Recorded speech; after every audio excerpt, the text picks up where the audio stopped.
All right.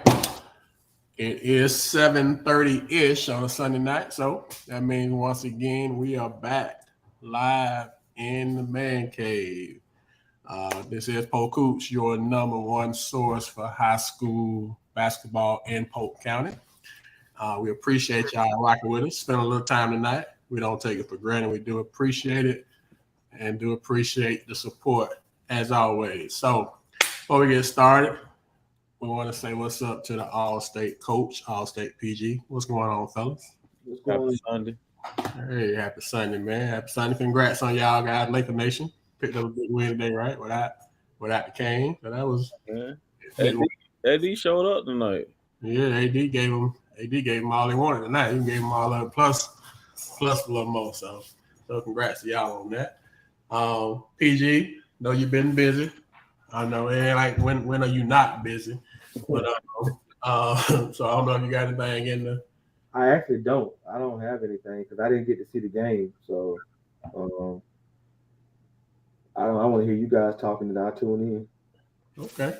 All right. Well, we got the ball back to the top of the key. Swing reversing the ball around. Coach, you got anything in the corner?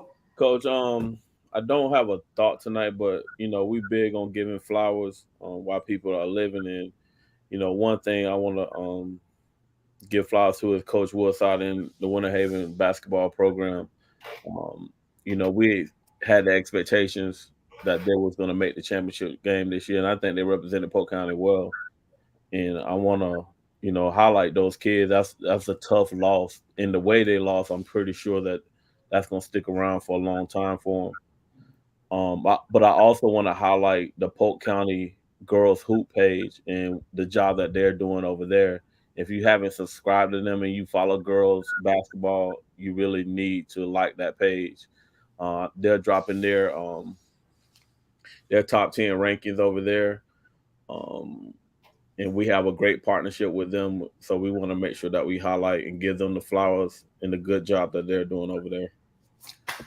I agree. And they jumped right on. The season just ended and they already posting and doing a great job. So definitely we appreciate the work that they doing. The girls need that spotlight and exposure. So we do appreciate them doing that.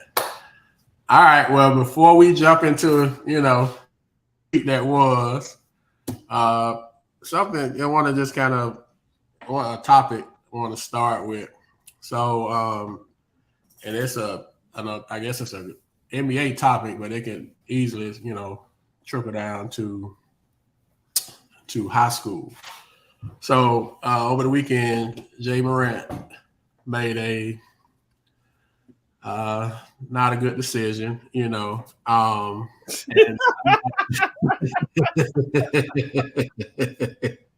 it ain't even last. Well, how long we been on here? 3 minutes. It ain't even last 3 minutes. So he didn't make a good decision, right? And we can all agree to that. My question on the topic is, I mean, because there's a lot of kids that look up to Jay Morant, right? That's just he's a young star, young superstar. And so a lot of kids, a lot of aspiring college and pro athletes look up to him. So and I saw where Jalen Rose kind of made a personal kind of reaction to what happened. Um, what are your thoughts? I know like some young kids, I read a couple kids post, they didn't think it was that big of a deal. A lot of us older guys, coaches, been around, think it's a huge deal. So, which is it for our young kids? Is it if they don't see it as a big deal? Um, is it? Everything about young kids, they invincible. So they're never gonna think it's a big deal because they're young and they think that they can get away with everything at a young age. So I'm not surprised on that at all.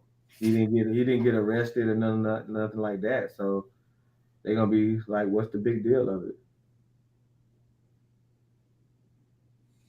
Okay. My thing is like when it start hitting them in the pockets, is gonna be a big deal. I did see Nike release a statement acknowledging that he's taking accountability for his actions and that he's doing things, to help him make better decisions down the road. So I don't know if he lost any other sponsors or anything. But my thing is, like, bro, you're a basketball player. Let's just focus on basketball. Like all that other stuff he's trying to do, like outside and try to be a tough guy and all that other stuff. You weren't a tough guy before. Like, why try to, be that image now? Like, John Morant has a testimony. He has a story because he only had one offer coming out of high school, and he played on that team with Zion Williamson. So all the attention came to Zion when he was playing travel ball. He had one offer in Murray State, and he made the most of that offer. You know what I'm saying? So it's a lot of kids looking up to him, but he's got to know that. You know what I'm saying? You're a role model to these kids. You can't make decisions like that. And I guess we saw where he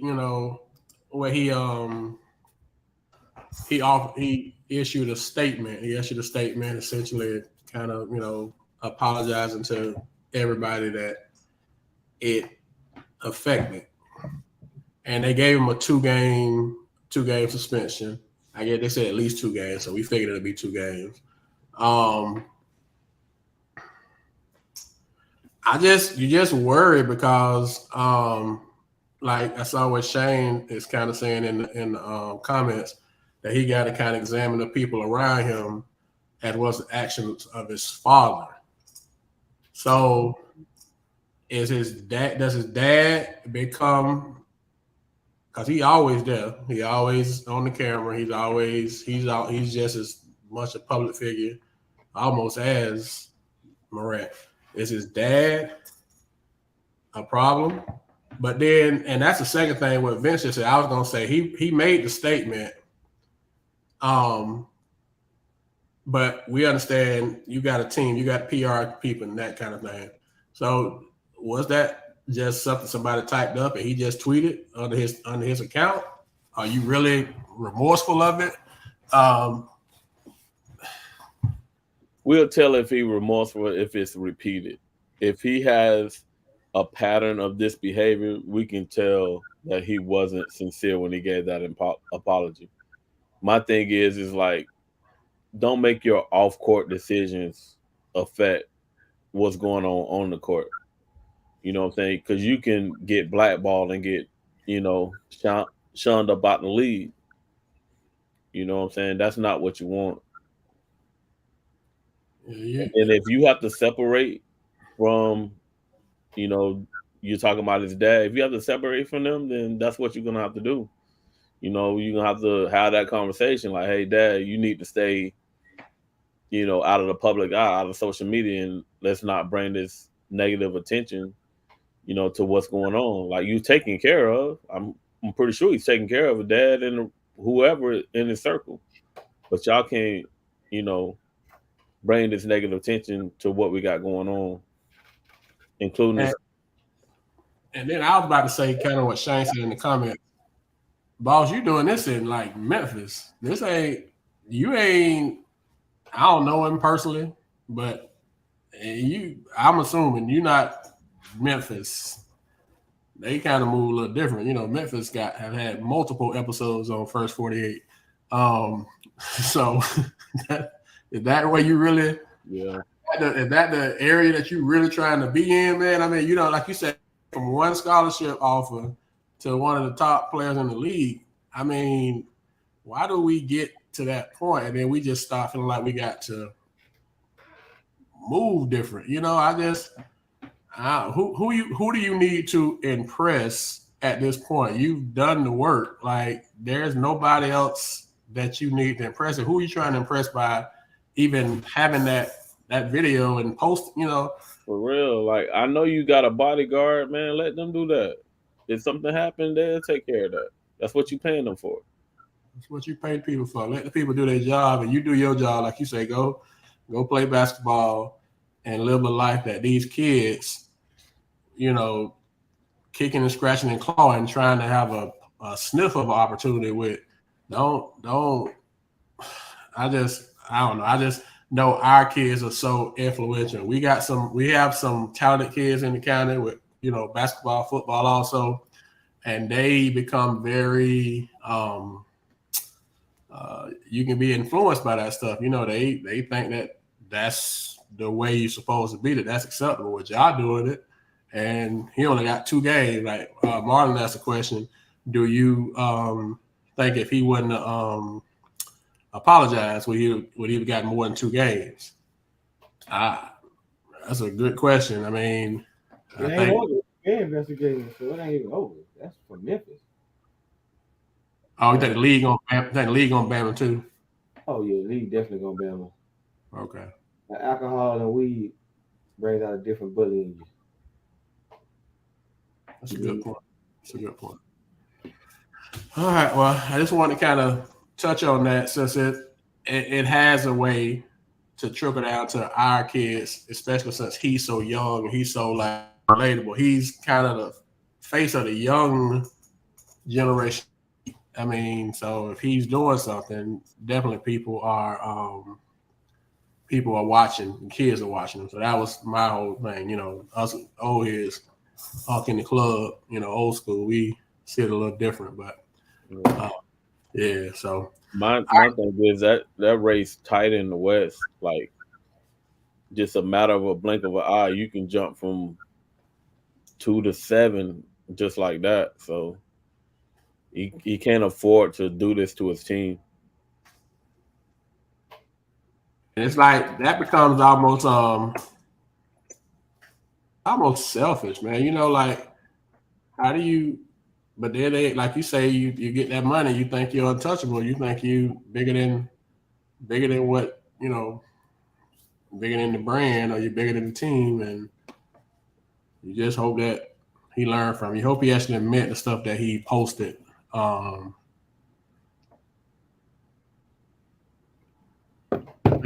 think the coach? Do you think the coach could? I see John Weston. They need a new coach. The coaches.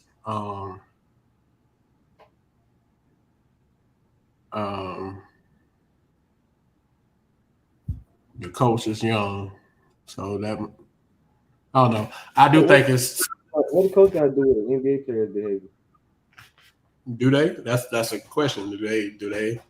No, I don't think the coach has anything to do with it. But from an organization standpoint, I think like above the coach, general manager to the owner, like, hey, if they're investing fully into this kid, then maybe to get him some PR help or someone to help him through situations like this until he grows up some more and mature a little bit more.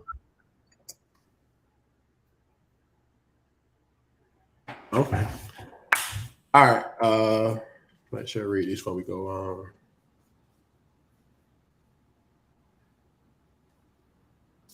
I do think it's got something to do with his circle, but that's tough, I think coaches got something that we'll talk about. I'm gonna ask a question about that here in a minute. I think coaches have much more, they lose input or effectiveness the older the player gets. So they kind of segue. I had a conversation with a coach earlier today, and I told him I struggle with asking this question because I don't want nobody to take this as a shot, as personal, as a dig, whatever you want to call it. But I mean, we got to ask it because that's what we do. If you had to put a percentage on what's the percentage of, I guess, winning games, winning state, getting to the promised land, as far as goes to the player and the coach, what of importance would you say? I see you, coach. I know I've been trying to stay away from it from a long time, but I just can't really.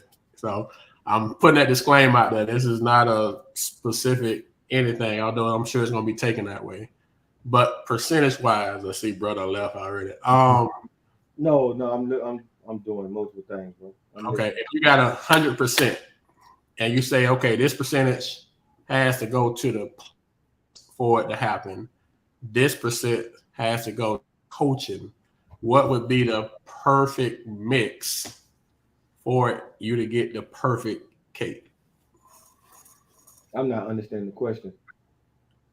All right. So for me, when I'll tell you I said to my answer to the coach I was talking to, I said I think it's 60-40. I said I think 60 in high school, 60% goes to coaches or the coaching, 40% players. Um, and he thought different. He thought it was his thing was 70-30 coaches, players. So if you had to kind of assign a weight, which one, because they both, and maybe they both have to, I would think, and I may be wrong on this, I would think they both have to have some type of input for it to work. So I guess maybe I'm asking the question wrong, but what would be the percentage? Like I said, I'm saying 60-40. I'm saying it's more in high school, it's more on the coach. But as you get older, it kind of goes more toward the player, if that makes sense. And So maybe you're asking, like in high school, like a championship formula, like yes, who's the importance of the player versus the coach. And that coach said it was 70% coaching and 30% players. that coach thought it was 70-30. I said 60-40. And I say the older you get, like college, and then definitely the pros, that was the segue. Pros, I definitely don't think that. I think it's a lot more with players than coaching. But in high school, I still think the coaching becomes more important than the players. Not by much, but that's my cake. That's my mix. Okay. I say 60-40, but I say the other way.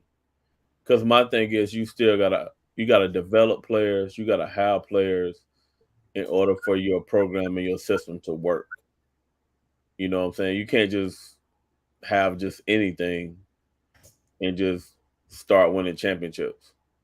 You know what I'm saying? So you gotta have the players in order for your system to work. Now, coaches is important. The coaches is in charge of getting the right system, running the right plays on defense and offense, and putting them in a great position to be successful. But you still got to have players to execute this.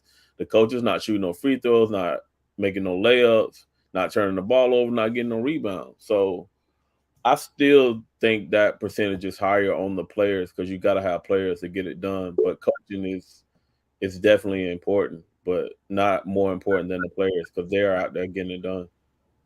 Okay. Let me look at some of the comments. So I'll put a couple up here. For Miss Kelly, responsibility or accountability? That's a great question. Um, I think they kind of, I would say they kind of, they are interconnected. That responsibility kind of goes hand in hand with accountability. That's a great question. And once again, I'm just putting it out there, and it's not specific, and I may be off on it, but all right, Coach Simpson said to get to the White House, 7% player, 30 coaching. So he with you, he thinks more on the coaches than the players. I mean, the players and the coaching. I just honestly, Jamal, and I'm not, and I'll make this disclaimer. I'm not a big pro basketball fan until the playoffs, because I just feel like they're not really even playing for real, just to be honest. But I don't think it's a lot of coaching going on in the NBA. I just think that the players they're just making plays. And like I said, I know they coaching, so don't get me wrong, I know they are coaching, but it just seems like it don't seem like it's a lot of I mean, I don't know. Like I said, I could be wrong, but that's on the NBA. But once Yeah, again, I agree with that. It's a handful of coaches that are doing great coaching jobs, and I want to do highlight one, and that's Mike Brown in Sacramento. He has changed the culture out there, and they're responding. yeah. You know what I'm saying? So I think Steve Kerr, he coaches. Pop, obviously, I think Pop is one of the greatest coaches, top 3 or 4 coaches ever. So I'm I read on somebody on a comment. Somebody made a comment on the page today. Um, and we're gonna talk about obviously we're gonna talk about the game here shortly. But what he said was essentially he said that Polk County, and I'm just summarizing what he said. Polk County is known for lacking fundamentals and discipline, but their teams are known for lacking fundamentals and discipline, but being super talented. So, how if I'm just what was on the page? I just report the news. I'm how much of that if the kid doesn't have if the kid walk in the gym and he got plenty of talent, he or she. We want to make sure we don't discredit girls. If a kid got major talent, but it never comes together, then is that on the kid or is that on the coach? Because we've seen in Polk County, we've had some extremely talented teams that did not go nearly where we thought they would go. And maybe I'm off on that once again, but I mean, I'm laughing at John. And then that becomes a question. This topic, I'll be honest with y'all, this is not an easy topic for me. I know our co-hosts, they've been respectful of me kind of shying away from it. But does that mean that coaching in Polk County is not where it should be, comparable to other people? And I'm going to black my screen, so I'm a running duck for couple. No, I ain't blacking my screen, but I mean, is it time to have that? Because if we look at what just happened the last 3 or 4 days, if we look at the teams that won the state championships, and we're gonna talk about the one that's specific to us here in a second in detail. But you had Williston win 1A, Sagemont 2A, Riviera Prep 3A, Marlin Lakes 4, Belen Jesuit 5, Dwyer 6, and Columbus 7A. Pretty much all them teams from down south. So is there some validity, whether we want to admit it, whether it's a sexy topic, whether it's a topic that we and that's what I'm saying. You right, you segueing in, like we struggle with down south teams specifically, and then we struggle with Orlando. Although we was a little more successful with Orlando this year. Knock on wood, we did have a couple that lost, but we won more than we normally do.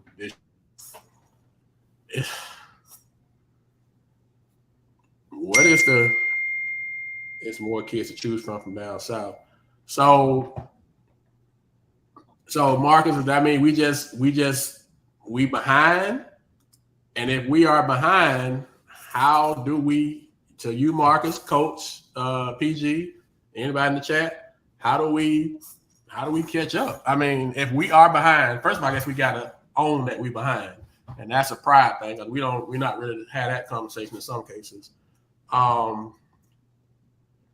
But if we are behind, if we're saying that our coaches, once again, I know it's not sexy, but if we're saying that our coaches are not at the level as other counties that are more successful than us, then what is it that, I mean, Ms. Williams asking if we need to have some coaching clinics.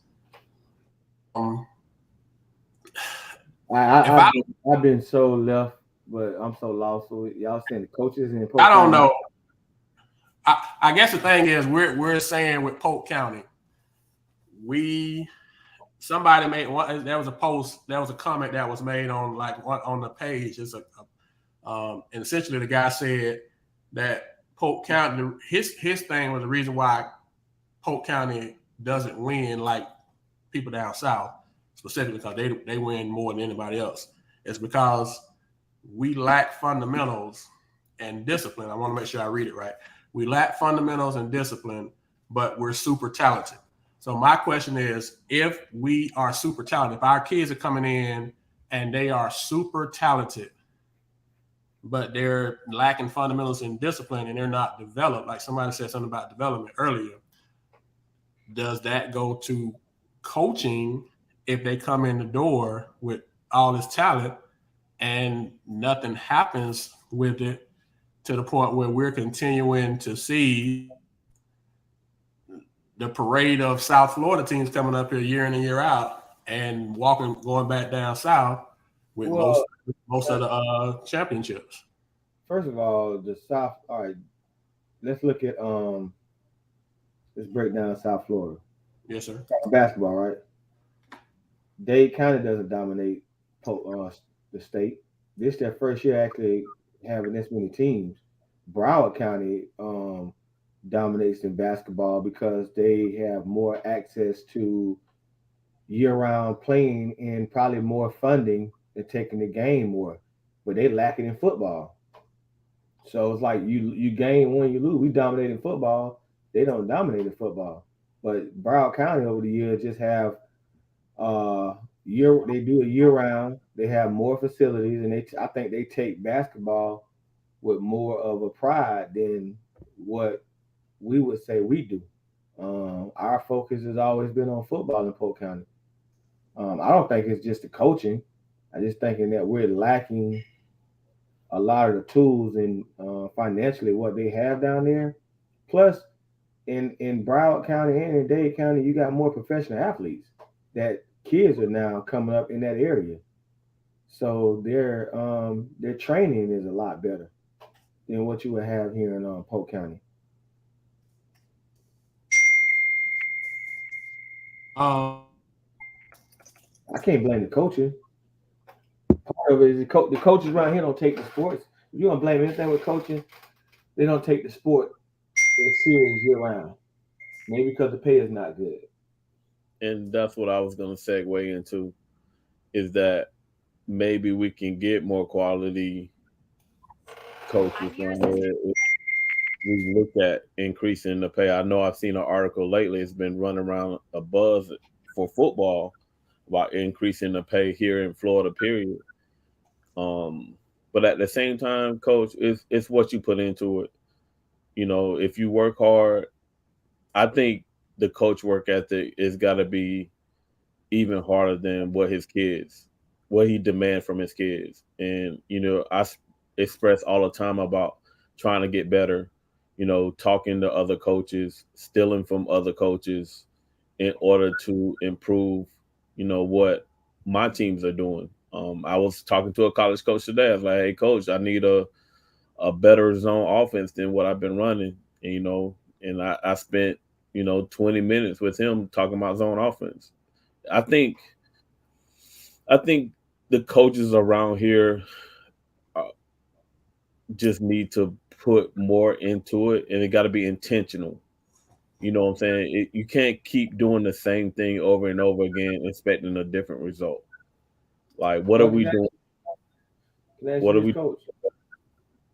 When are we going to accept that basketball is a secondary sport for probably 70% of our student athletes in the county?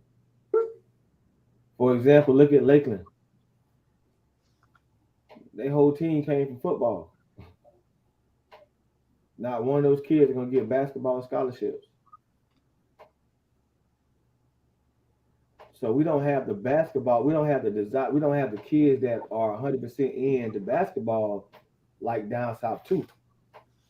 Now, I agree with you. I told you last week about the coaching part of it, as far as like learning the clinics and stuff from from guys like you. But truth be told, we don't have basketball players in this county at the same level that we have that down south does.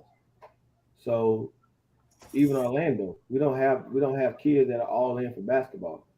Like let's look at the percentage of kids that go to school around here for basketball compared to football. This is an interesting stat I saw with who was this? I'll post it. Do y'all think this got something to do? I mean, we just trying to, and once again, we just having the conversation. This is a serious conversation because we just, you all know I'm insanely pro Polk. Girls, boys, I don't care. But whole reason why we even started Polk Hoops in the first place.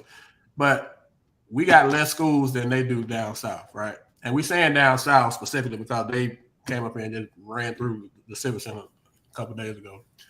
But I do think it's something to the point that we don't take it as serious. But even the coaches and one the male ego. Make sure I'm saying this. I know I'm gonna get hit across the head with some of this stuff. I'm trying to say it as PG as possible. Not point guard, but just PG. The male ego is, I don't want to say male, but I don't think the women coaches have an issue with that. They need help. Women don't have a problem with asking for help. It's anyway. The male ego is so fragile. Like we just talked about it, coach. If you're a great defensive coach, why wouldn't I ask you for help if my team is giving up 70 points a game? Clearly, whatever I'm teaching them, adding up. If I'm getting, I can think I'm doing a great job in practice and walkthroughs, but when we throw the ball up, if people getting 70 a game on us, something I'm doing ain't working. So, and if I know somebody who is doing it at a high level and been successful, like you said, you asked the coach about the zone offense today because you want to be better at your zone offense. I just think some of that starts with us. I think we got to have I do agree with Ms. Williams about the training. But like you say, we gotta attack basketball like we attack football, in my opinion. And I just don't think we do that. But then the other side of that is a lot of the kids that play football play basketball. And at all schools, the football and basketball coaches don't always play nice in the sandbox.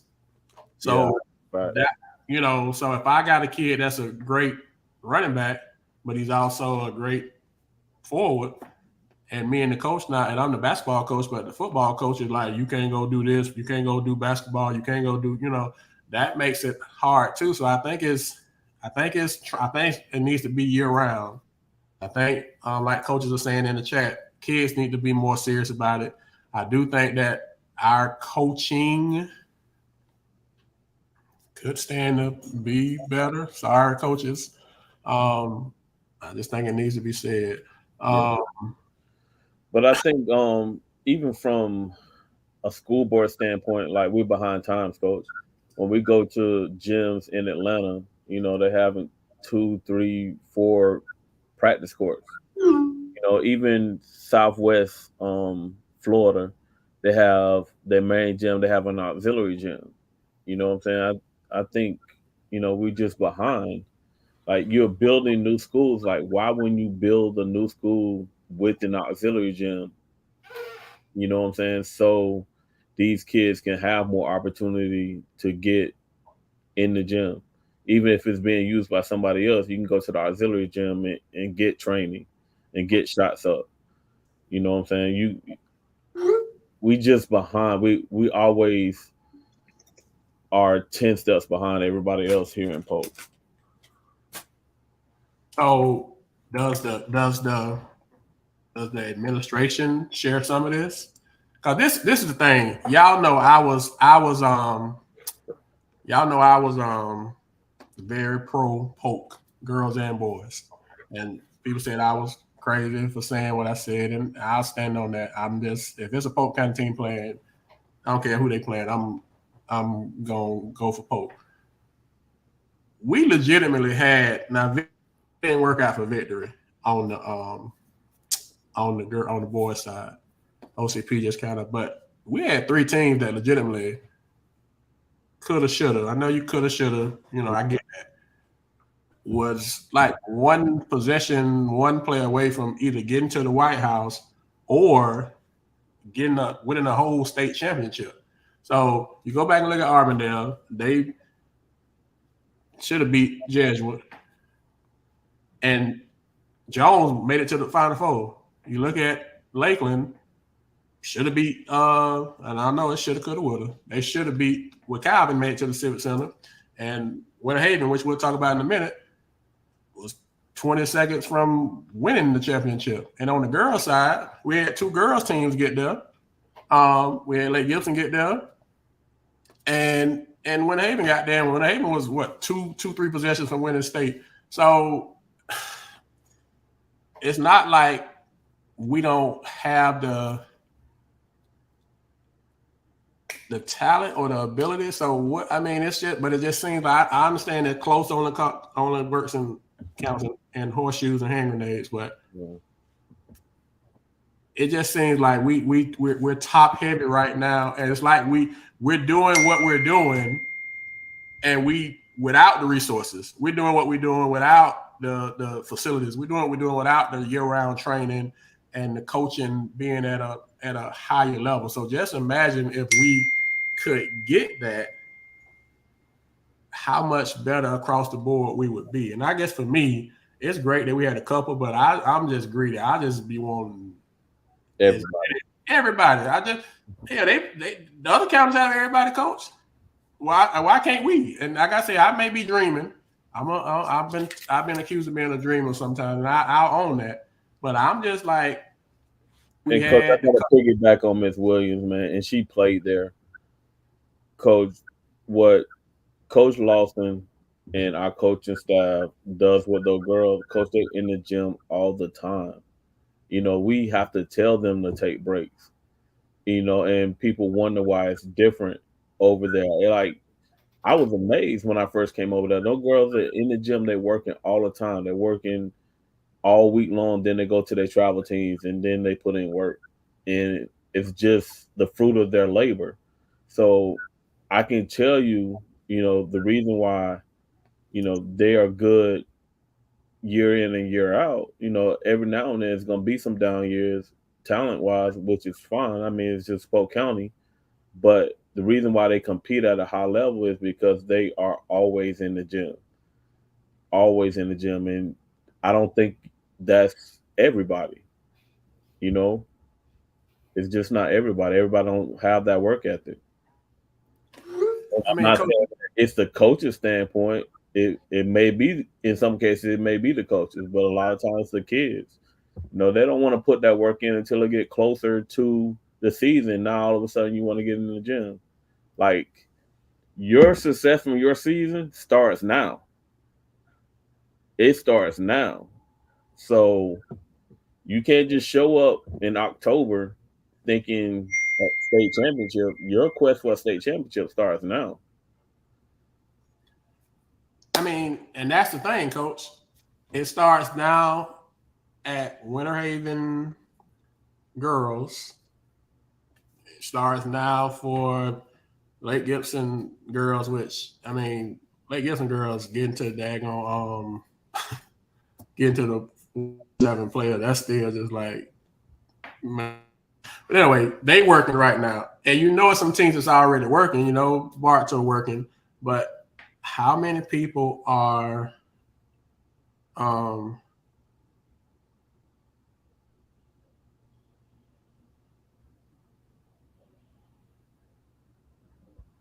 we're gonna speak on the game shortly, Mr. Brinson. I'm trying to stay away from it, but I know I can't. I know I can't stay away from it, but it's just like, it just seems like we could be so much better than we are. And at the end of the day, at Polk, that's all we want. However you may feel about us and what we say and what we stand on, hopefully you'll know we all three of us in the kid business and we in the Polk County shine business. So um, I'm just saying, I really feel like I get down South Florida got the resources I get. They got kids. I get they got the year round. I get all of that. But you just can't tell me, and I could be a fool for saying it. I'll stand on it. You can't tell me that those kids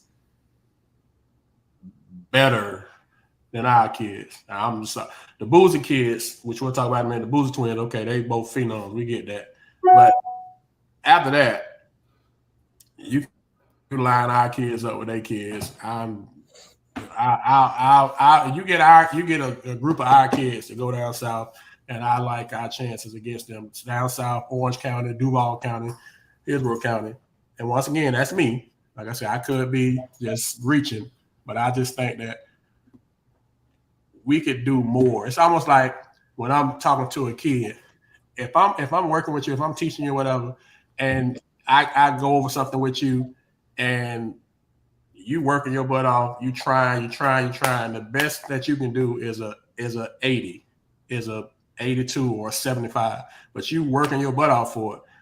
And you'll never hear a word out of me because I'm seeing that you putting all the work in, you're doing all you can. That's some stuff just ain't gonna come as quick. But if you had the ability to make an A and you making a B or a C, then I'm gonna have an immediate problem with you because you're not maximizing your potential and your ability. If you had the ability to be great, it's an insult that you're not great. And I just feel like we had the ability as a county to be greater than we are, and it's an insult that we're not. And I'm not knocking any other county. I'm just saying, I'm just talking about us because all I care about is Polk County. I can care less about anybody else, just respectfully. But it's just like, and it's not in talent. That's all I'm saying. We got some kids that can play, coach. We got some kids that can play, and it's just like we're not reaching our ceiling. That's all I'm saying. And so it's got to be something. Training your clinics. I think coaches got to put their pride to the side and their ego and take some ownership that they don't have it all. And that's probably the toughest thing for coaches to own, that they don't have it all. And if we can get that, that would probably be the start of it. But that's a tough one. It's even like, getting some. We're not gonna go back to scheduling.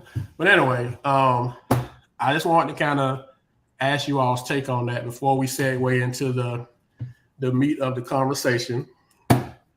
So the week that was, we had one boys team that made it to the Civic Center. And on Friday night, Winter Haven boys basketball beat Orlando Oak Ridge 61-58. They buzzer beater by KJ. And then on Saturday, they played the Big Bad Wolf from down south, the Miami Columbus folks.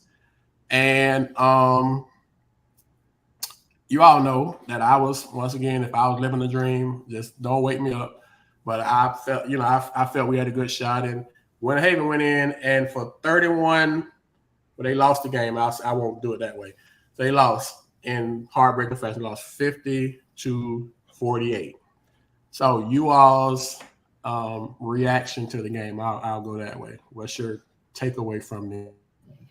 I thought it was a great game. You know what I'm saying? From start to finish, went back and forth. I thought Winter Haven had a great game plan and executed it, to the best of their ability for the longest time. We can sit up here and argue, timeouts, coaching decisions, things of that nature. But, we can also talk about free throws or turnovers. You know what I'm saying? Like, it's not one play that lost them that game. You know what I'm saying? It's enough blame to go around. You know what I'm saying? But I'm pretty sure all of them will take accountability for not doing, what was necessary to win the game, from the coaching standpoint all the way down to the players.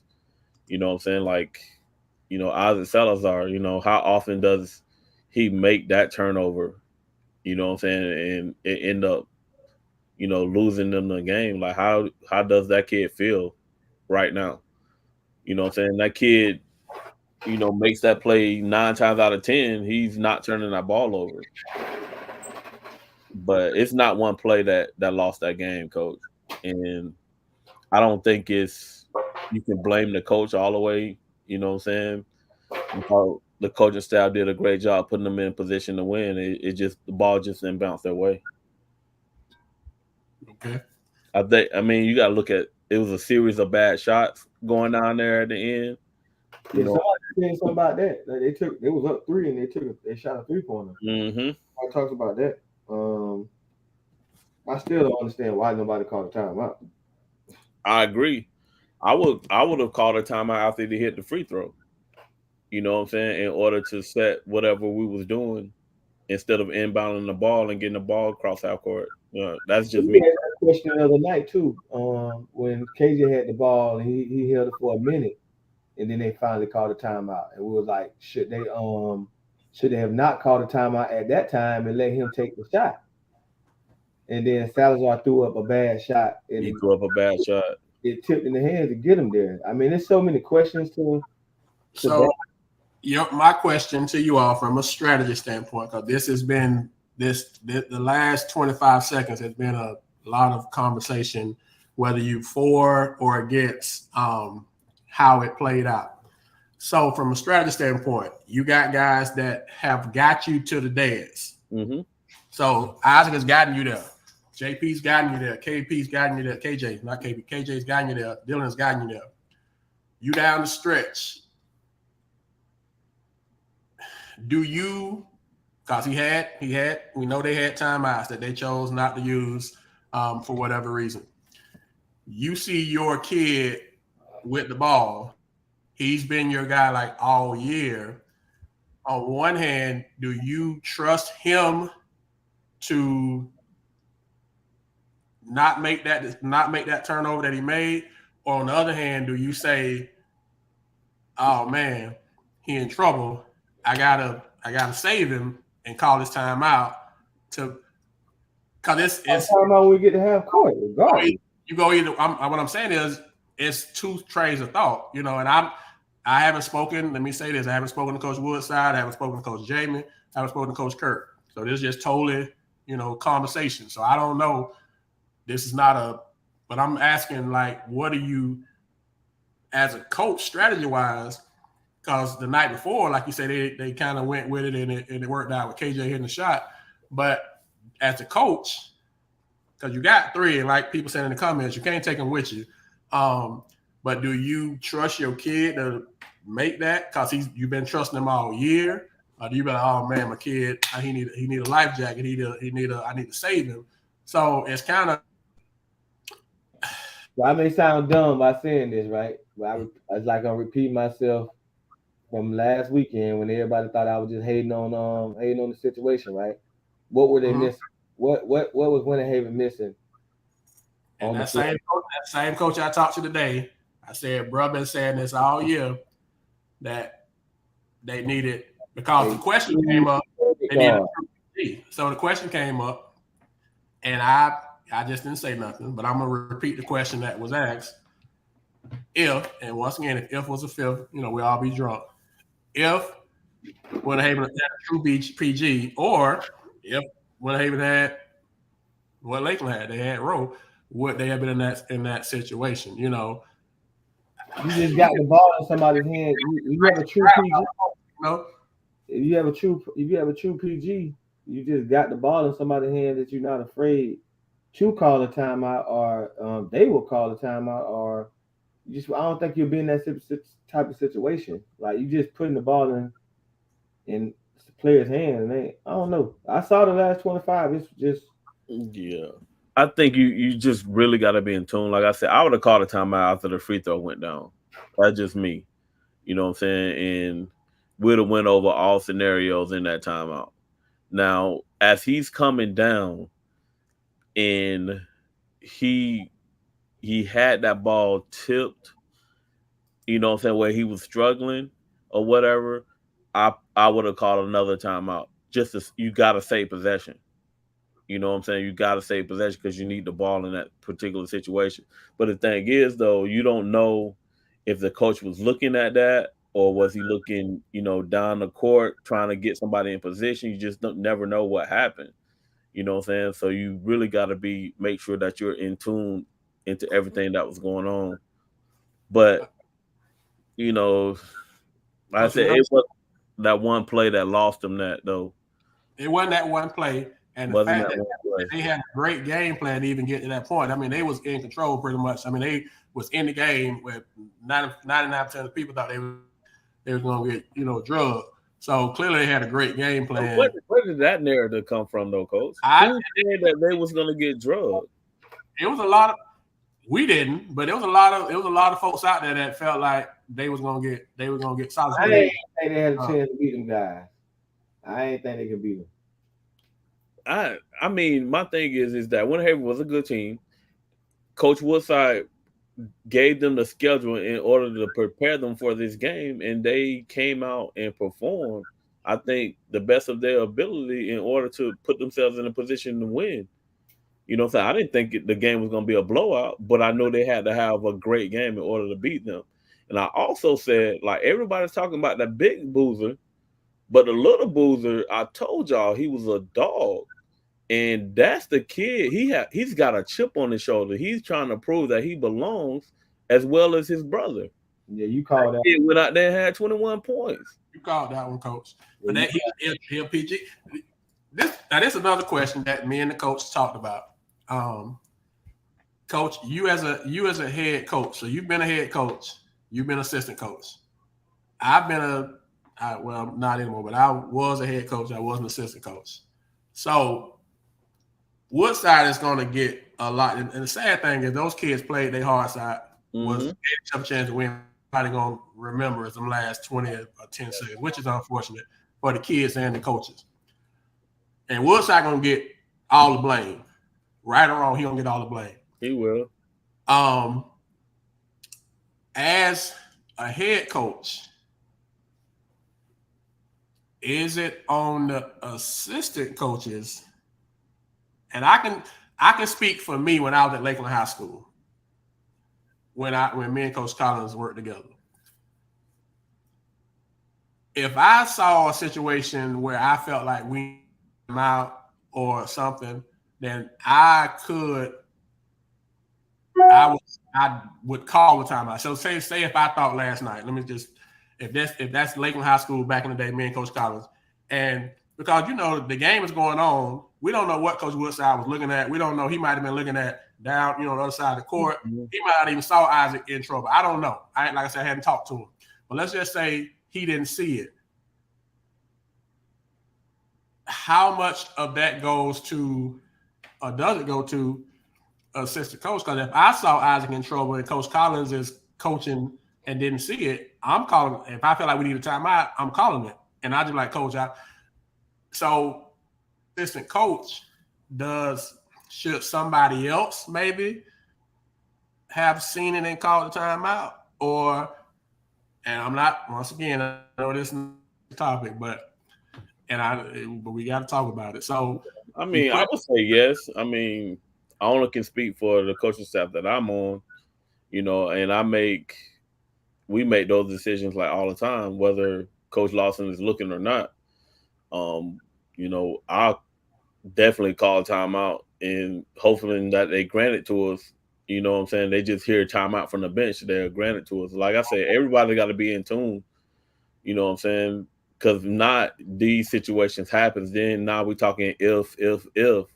Like you gotta be all in. Like somebody's got to have a job. Somebody's got to see that. I mean, that's what I'm saying, Coach. I'm like, I told the guy, I'm like, and there's a couple times I called timeout, and if the referee hear timeout, they're not looking to see if the head coach called. They're gonna hear it. They're gonna give it, and that's all you want. And so you just don't know if they just was like, look, these guys from the guidance here, we're gonna trust them, we're gonna ride them, and we're not gonna call a timeout. I mean, and Coach Woodside got a veteran staff. All those was there when they went They've been there. They've been there with Woodside like 4 or 5 times. They went with Grant those 2 times. So it's a veteran coaching staff there.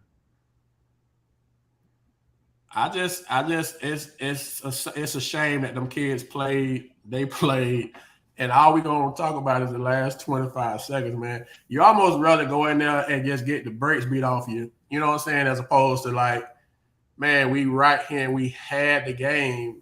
I know that's gonna kids and that's gonna sit with them coaches for a long time. Um,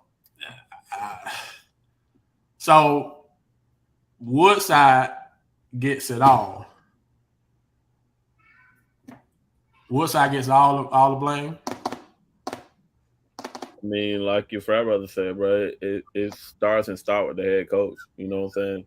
Usually, assistant coach is not in the paper. You know what I'm saying? It's his job in order to take it. I mean, it is what it is. I mean, like for me, I have a platform on here, so what happened with us with the girls, I can take responsibility for it, even though Johnny's in the paper talking to the social media. Like we all have something to do with that. But when it all comes down to it, the head coach is the one everybody looks at. And my thing is like now it just gives them ammunition because they was blaming him last year, for it.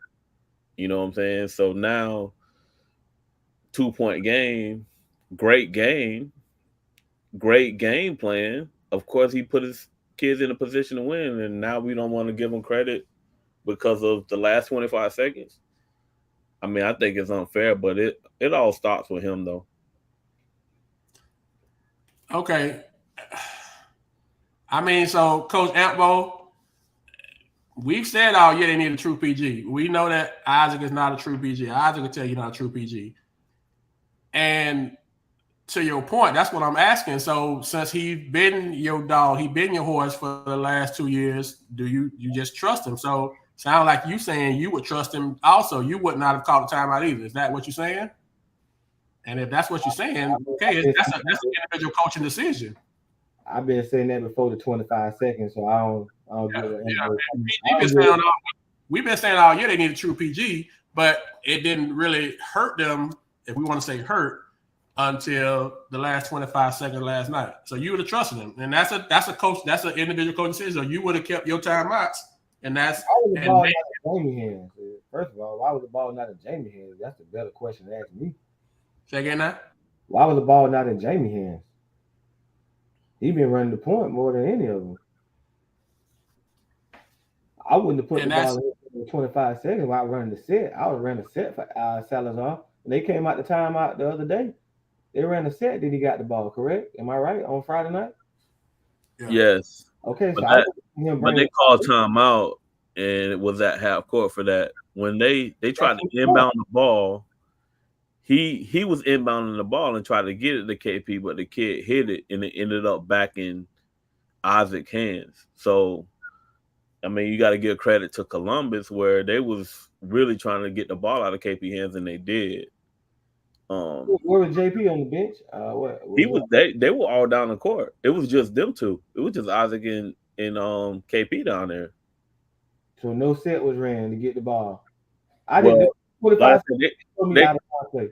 were inbounding the ball after a made free throw. Like I said, immediately in that situation, I'm calling the timeout. That's where my timeout would have occurred. I wouldn't have called timeout at half court. My timeout would have been immediately after that made free throw. Because to set your press offense. And that's what somebody said also. And I'm just trying to put as many different narratives out there that was out there.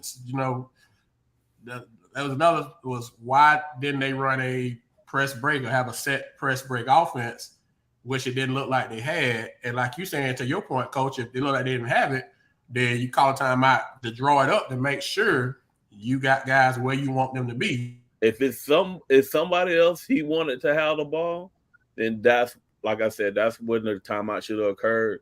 Yeah. That's when you set your press break offense and make sure that person gets the ball. You know what I'm saying? If you didn't trust Isaac or KP them before, to have it, then you should have called timeout to make sure the ball ended up in whoever's hands. And that I guess that was my thing. If you got three of them, if your thing was if you only had Isaac, once again, don't know. We ain't talked to the coaches, so we don't know what their thought process was. It's just us having conversation with you with everybody. If you had Isaac and KJ, and they made it where KJ couldn't get the ball, then like you say, you call a timeout, and if that's what you want to happen, to get you a press break to make sure the people get the ball that you want to. And so that wasn't a Polk Hoops comment about a set or a press break. That was in the comments. So I'm just, but if I, man, I watched him 25 seconds again, man. That was just bad coaching. For real, they made a free throw. I didn't look at it the same way the first time. They made a free throw to tie it up, and we just took the ball out. We didn't call nothing. We just had everybody gone. KJ just pretty much boxing out the kid to try to get the ball. Try to get the ball in. Got somebody on the ball. They should have called timeout, man. They should have called timeout and ran a set. Right when they made it, it should have called something to run a set, or some type of set to get the ball in the right people's hands. Then you can get across the court and call another timeout, right? Yeah, I mean that's what you chose. Yeah, that was just bad. That was a whole bad set, bro. KJ was really boxing the kid out to try to get the ball. So even Isaac was taking the ball out, it was nothing ran other than everybody went down and left. KJ was boxing the guy out. That was terrible. I didn't even look at that part of it, Barnes. When you said it, I'm looking at it now and I'm like, whoa, nothing was set up. Just take the ball out. I'm calling timeout to win the game. If anything, I'm calling a timeout to have a set ready to go to take the final shot to win the game. That was terrible. I don't know. I guess we. That was terrible. That was terrible from the coaches. That was terrible from the players with experience that they got. That they just took the ball out and did a box out trying to get the ball in. Especially when somebody told me KJ had went off in the fourth and he had like 6 straight points. So that's the guy you gonna have trying to box out to get the ball. Okay. I mean, to your point, Coach Antbo, and I mean, you kind of putting it out there, so we'll address it. I mean, if you saw the game and KJ couldn't get the ball, I mean, what do? You got to call something, and maybe you don't have to. How? What do you do if you're not doing a press break? If they was mad, what do you do to get the ball in? It was 4 people involved in the last 25 seconds. Clearly, the 2 that were off one Haven, it didn't work out. So what do you do? What do you do to get the ball to how you want? How do you get the ball to the guy? All he doing is boxing the guy out, and that's not working. It was a strategy. So, like, they had a great game plan. They played a great 30 minutes and 30 seconds. But all we talking about and all people gonna remember is the last minute and 30. And it's very unfortunate for the coaches, for the kids, for the program, for the school, everybody. But that's where the game got lost at. I mean, like you say, things happen along the way throughout the game, timeouts and questionable shots. But that's in missed free throws. But that's in basketball. You ain't gonna make every free throw. You're gonna take some bad shots. That kind of goes. But the thing that all we're talking about, now that's interesting. He's saying that Jamie tried to call a timeout and the referee ignored him. That's so. If that happened, then that's different. I just think that it's automatic timeout. We got the last shot. We're not giving up. We taking the final shot. We're running a set. We want to get the ball to or try to get the ball to is option 1 and option 2. There's no way I'm taking that ball out and even trying to get to half court with 3 timeouts. I'm calling a timeout right then and there. Exactly. Right. I'm giving them all situations right all there. All situations, bro. We're gonna run a full court press break. We're gonna get across half court. We'll run another timeout if we need it, but we ain't just taking the ball out and just going. So we gonna win the game or we going to overtime. Oh, That's we're going overtime. yeah. that's it. I mean, and you got some folks that feel like the refs was stargazing also. Yeah. I heard that several times. It was stargazing because They wasn't giving them there fouls. may be something to that, shout out to Duke. Boozer was able to And the winner Hay wouldn't have been in the game they was in. If the refs were stargazing, then they wouldn't have been in that situation that they was in. They was in a situation to win the game, bro. Come on, all I'm getting is I'm getting text messages. 34 seconds left, we was up 3, and then they gave up a 3, right? Mm-hmm. Or something like that. So it's a lot. Big Boozer hit a 3. Yeah, but Big Boozer. I mean, that's just tough. And then, like they say, Isaac didn't run the baseline. So then does he not know he can run the base? You all these kind of come into play. Pressure.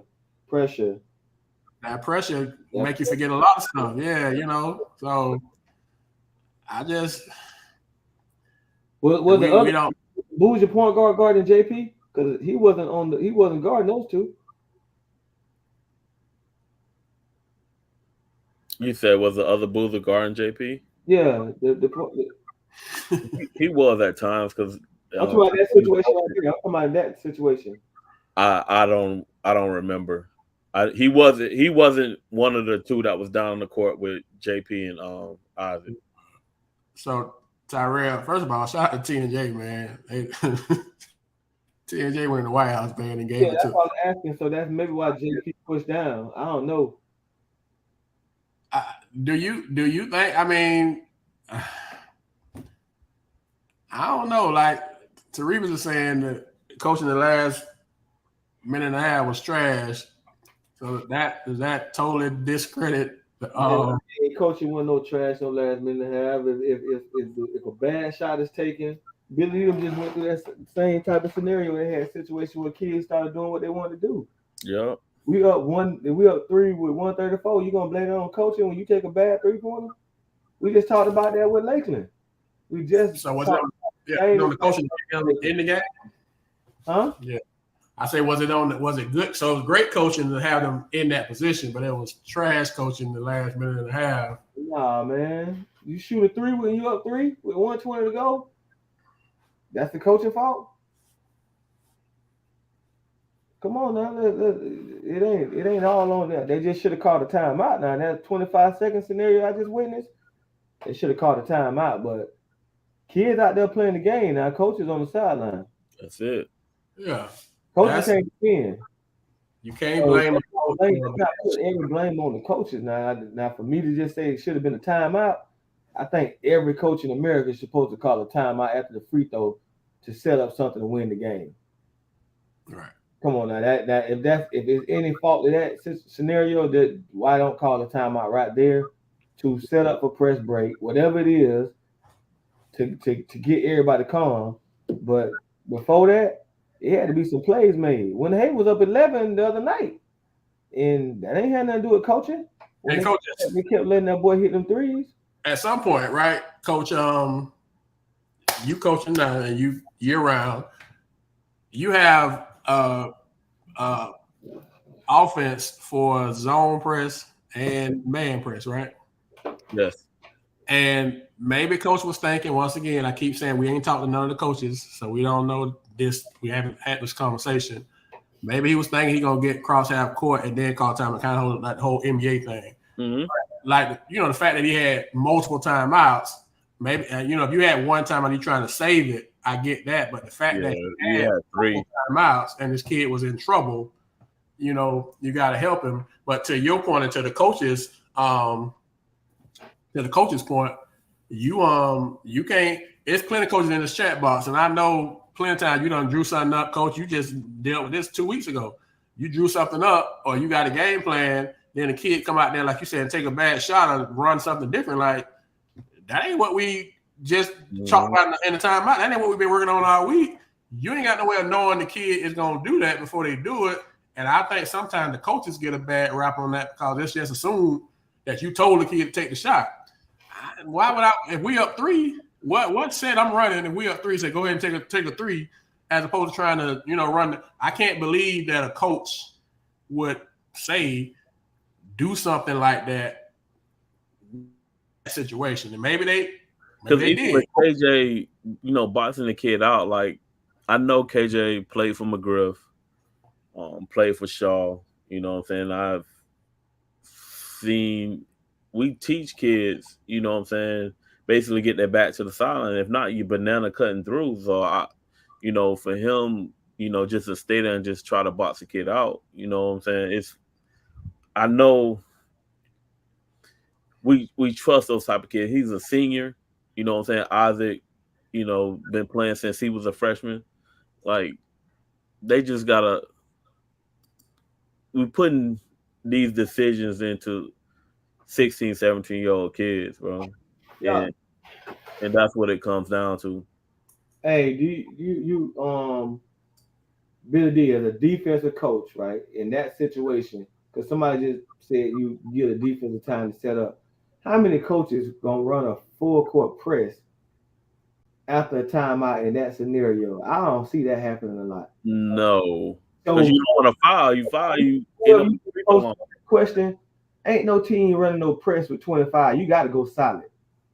Because you run Yeah. a press with 25 and get a foul, you at the free throw line. Now you losing off of that.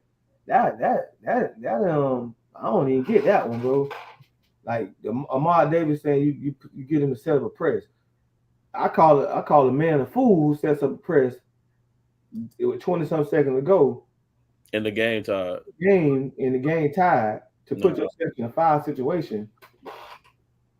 Like And then for me, if I'm calling timeout, I don't care what they run. I'm trying to make sure where we supposed to be. So it ain't even about what they doing in they huddle. It's about me making sure, hey, look, I need you here. I need you here. This is what we doing.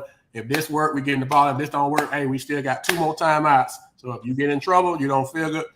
And then I'm telling everybody on the bench, look, if anybody get in trouble, we calling timeout. Yeah. Definitely. I don't know. I just, I'm saying, like, we got everybody. If 20 people, if 10, 15 people saying it, you can't ignore 10, 15 people. They may have brushed out JP if he tried to say it, but you can't brush out the whole bench saying timeout. So that would have been my, my thing. Like if it ain't working, this what we, like you said, you almost got to have a B, and C scenario, and the beauty of it was that they had multiple timeouts. So it wasn't like they were just holding on to that one timeout till they got cross half court. But once again, we at Polk, we don't know. We hadn't talked to no coaches. I guess Coach Ambo, I get the key part I'm getting from what you're saying is once they get to half court. He couldn't get to half court. So that's what I'm saying. Like he couldn't get. They struggled in the back court to get to the front court. Once they get to the front court, you call a timeout. You set your play to win the game. But they were struggling in the back court. So do we leave them guys out there when they? You gotta call timeout. In that situation, you gotta be ready to call it. You gotta rescue him. Basketball, so I don't even know why he said put the ball in his hands. He didn't want no parts of that basketball at that time. Who that now? Salazar didn't want no parts of that basketball at that time. Yeah. Because I would have tried. I think JP had to be there. If it was me, and I'm not second guessing or anything. That's what that Coach Bennett. That's kind of what Tuma's saying. It ain't that he was in trouble. He just not in that. He didn't want it. Let's not didn't spoke to him either. It's only one kid wanted that ball. That was KJ Parker. The only kid wanted the ball was KJ Parker because ain't nobody else even in the area to come get the ball. So at that moment, it looked like Jamie felt like he was guarded by the best defender, so he would get out the way. KJ was really trying to get the ball. Salazar tipped it and got the ball in his hands. He didn't want no parts of the ball, bro. Yeah. I seen a comment about, about them making it back or whatever without what they're losing. I don't think that region is very strong. Yeah, be back. I think Winter Haven has a great chance of making it back to the White House next year. That region is not strong. They ran through it like it wasn't nothing. And they'll get 2 transfers this summer. Watch. They'll definitely make it back. And I mean, but at the end of the day, you got to come back and you got to face them grown men. Hmm. Yeah, So was yesterday, last night, the best chance that we got? Somebody asked, I saw Cheese ask earlier about the Lakeland curse.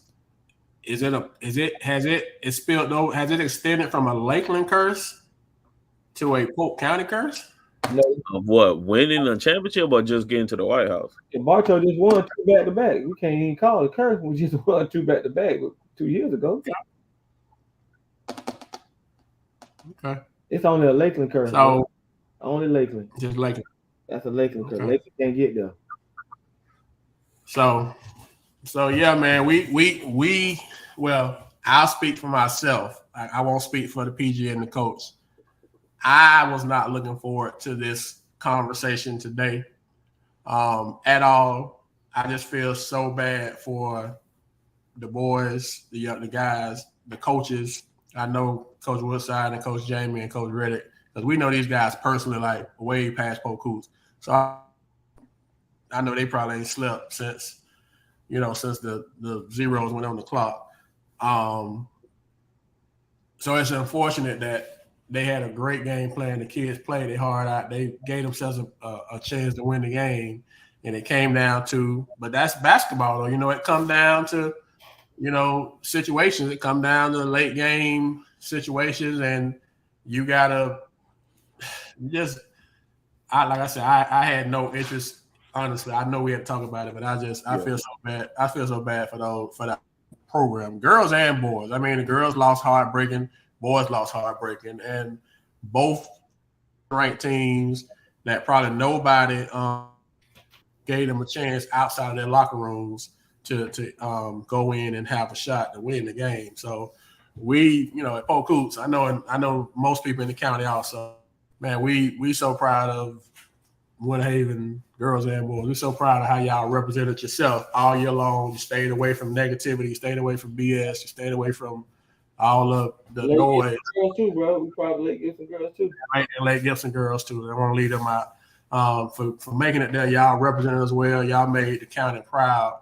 I'm just so disappointed that we couldn't cross the finish line. But I mean, everybody has you have nothing to feel bad about. Obviously, you feel bad because you didn't win, but you have nothing to hold you because we don't do more victories in Polk County, But I mean, if we did, obviously, if I know Miss Alexander, if it was a fifth, we'd all be drunk. I know nobody in Winter Haven wants to hear what we're saying right now. Nobody, the coaches, the players, the fans. I know y'all do not want to hear nothing that we're saying right now. So trust me, I get it. Oh, and then Shane. If McGriff gets there, he wins. McGriff is the GOAT. Love McGriff. Just saw McGriff. But how many times has McGriff been there and not won? So it's not automatic.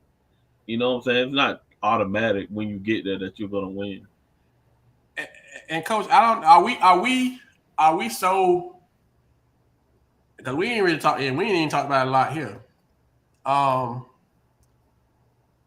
Are we so focused on what we saying Winter Haven didn't do that we taking away from who they just played? Bro, you literally just played this Boozy kid is legitimately one of the top 5 players in the country overall, not just his class, like overall. As a sophomore. They just played some freaking phenoms. I mean,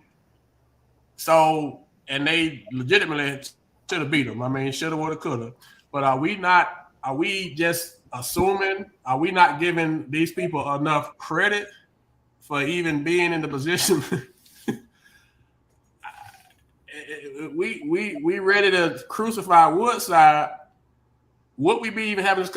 Do we give Woodside credit for the 30 minutes and 30 seconds that he had the people? They were down 6 at the half and was up 2 at the end of the third quarter.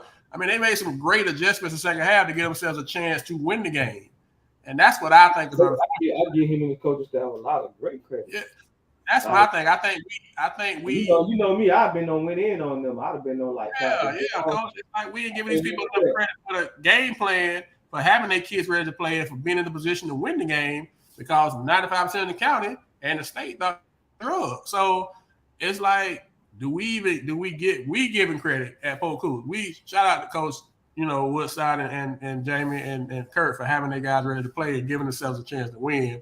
But it's like we not even giving any credit. We talking about McGriff, we talking about all this other stuff. But I mean, Woodside did a great job with their schedule to get them ready for this game, and that's the reason why those kids were prepared and was able to perform, because of the schedule that they played this year. And it's unfortunate. All you know is negative, Coach. And he took a lot of criticism for that. You know what I'm saying? But he did what he had to do to get these kids in a position to win. So, people and that schedule, he did what he needed to do. And if they don't play that schedule, they do get blown out. They do get beat, Coach. Remember what I was saying? This just gonna be another. They ain't gonna be word. They ain't gonna be like this. The first time they done played some phenoms. This just gonna be the next phenoms they done played. So they was definitely ready for the game. I know Bart told people they tough critics. They only give you credit if you win, and that's fine if that's your narrative. We're not knocking that level. But like you said, Coach, we know McGriff the GOAT, and McGriff family, but McGriff ain't won everyone he went to either. So I just think we don't give the people. It's a shame. All you're gonna be. Go ahead, Coach. Go ahead, PG. They were washing dishes. We can't talk Barstow basketball. Come on, man. They were washing dishes. The shirt, the stuff been dry. Them jerseys, jerseys short been dry. But it's like all we gonna talk. And I said that before we got on. I said all people gonna talk about is the last minute and 30. We're not gonna give Winter Haven no credit. And I get you got to win the game. And I'm not. And like I said, trust me, we ain't talked to Winter Haven. I know they're not interested in no moral victories. They're not interested in no. Not in that situation. No, they want to win, so they stressing just like everybody in the chat stressing. But hey, that's where they at now. They've been dry for a minute. They've been out to dry on the hangers for a minute. So I just unfortunate, man. But we just want to say, man, Winter Haven girls and boys and Lake Gibson girls. Man, we appreciate y'all representing us, man. Y'all made us proud. We so blowed that we didn't finish the deal, but we don't want to what the work and everything you did to get that. Like we talked about earlier, but we do realize that we've had the last 4 years, we've had a Polk County team in the state championship game, the state Final Four. That's something to be proud of. When you talk about we falling out, that's the only situation we've been in year and year out. We've had multiple. We got 4 years straight. We in the White House. That's huge. That's the thing, Coach. Now we're in a position where we got 3 different classes of Polk County teams. We need to focus on how we can get 3 teams in the White House. Kathleen Bartow, Lakeland, Winter Haven, Auburndale, not Discovery, but Davenport, or whoever else in that Lake Wells. We got the opportunity we've been begging for years, right? We've been asking for this opportunity to have different teams able to make it to state. Let's make that happen. That's the goal. Let's get more people there. And it starts, he said, like Ms. Williams said earlier, it starts now. It can't start in October. But it's just, Black, I know. But I know, Coach. It's Bartow is so spoiled that it's hard for sometimes them to see other people, and I get that because y'all have been very successful. But like I said, we just greedy. I just feel like if it's 5 teams, I think we legitimately could have got 3 teams at the White House. I mean, I said 4, and I was going for victory, but I mean they just kind of ran up on the bus out with OCP. But them other three, Auburndale, Lakeland, and Winter Haven got there, legitimately should have been at the Civic Center. I mean, and I just think that we had 2 girls teams. We should have had at least three boys, and so the goal hopefully is for us to get more teams next year. Why not Polk County? Yeah, the thing right here in Polk County. Why not Polk County? Why Broward and Dade got to come and run it every year? I mean, like we said, if we saying that they got all these resources, if we saying that they got this, then okay, let's look at their model. If it's working, then let's see what they doing for it to work, and let's do what we can within our ability to make that happen. I mean, maybe we ain't got the money and the resources, but we can do the training. If they train in 8 months, we can train 8 months. You know what I'm saying? So let's look at what's working, because what we're doing, not saying it's not working. Asking somebody to give up that time that they're not getting paid for. And then that's the other thing. It's a lot of battles that we have to fight in Polk County. But you want to be good though. You want to be great. It don't work both ways. But you want to coach. So if you want to be good, if money is your determining factor, then you're probably never going to be good in Polk County, because we never going to have the money these other people got. But I can get out here and train. I can get out here and be in the gym, be in the weight room, and be getting skill work in. I can be doing that, and there's enough resources around, Coach, that I just feel like we can do more. And at Polk Hoops, we just, like I said, we want everybody to win. We want everybody to shine. That's what we've always stood on. So anyway, we made it through. Shout out to, once again, and then you see the picture in the paper today, man, and your heart go out. I personally had an issue with the picture that was showed in the picture. They chose the pick. Yeah, all them pictures you took, man. You don't do that. You know one thing about us here at Polk Hoops, man. We ain't trying to get no accolades off of kids' misfortune or disappointment or misery or whatever you want to call it. Anything negative, we ain't even on that. So if that kid done played his ass off for the whole year, the last 2-3 years, and then the picture he got to wake up to this morning is that. I had a real issue with that, and I won't. Don't do kids like that. If you want to have a grown up, okay, but don't do no child like that. I just have a hard time with that.